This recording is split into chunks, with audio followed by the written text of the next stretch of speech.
जब हमें देश प्रदेश को एक नेतृत्व प्रदान करने की जिम्मेदारी मिलती है तो कहीं न कहीं ये बात मुकर होकर आती है कि ऐसी कौन सी विधि का इस्तेमाल करें, कैसे कैसे महापुरुषों ने किस प्रकार से त्याग किया, तो कहीं न कहीं उन महापुरुषों की बातों को हम समाहित करते हैं।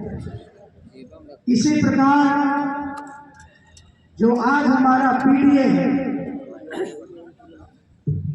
उसके लिए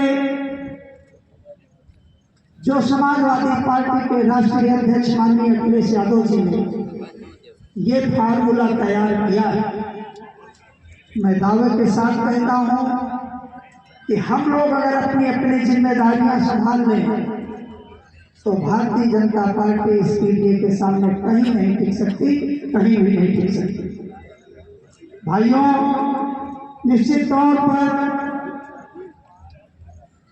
बाबा साहब का एक कथन मैं जरूर कहना चाहूंगा। जब संविधान बनकर तैयार हो गया तो बाबा साहब ने कहा कि अब तुम्हें किसी भगवान की जरूरत नहीं पड़ेगी, जो तुम्हारे तरक्की के रास्ते 5,000 सालों से बंद थे उन्हें खोलने के लिए कोई भगवान नहीं आया। मैं तुम्हारी उन गुलामी की जंजीरों को संविधान से काट रहा हूं।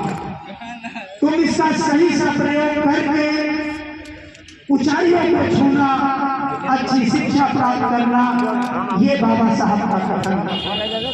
लेकिन भाइयों, इस कथन को कहने के पीछे मेरी जो मंशा था वो ये थी कि आज लोकतंत्र और संविधान ये जो दो शब्द हैं, ये 2014 के बाद क्या हम लोगों के बीच में कुछ अर्थ लेकर बैठे हैं या अर्थहीन हो गए? जाहिर सी बात है, लोकतंत्र में शासन सत्ता का अधिकार सबको होता है, लेकिन निरंकुशता का अधिकार किसी को नहीं। लेकिन अगर कोई शासन सत्ता निरंकुश हो जाती है तो उसमें अंकुश लगाने का काम संविधान करता है।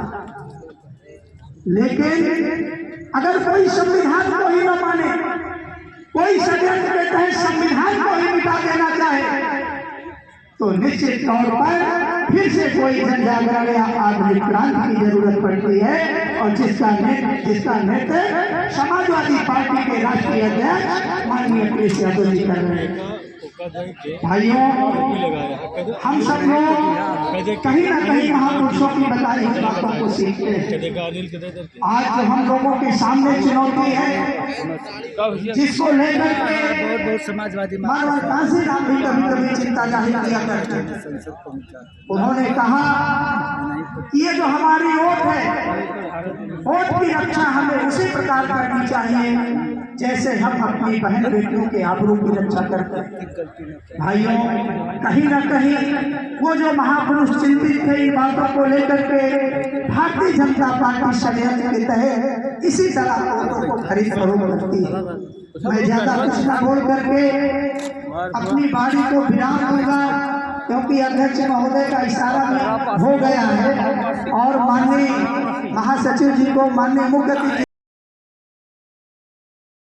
कह करके सभी लोगों से एक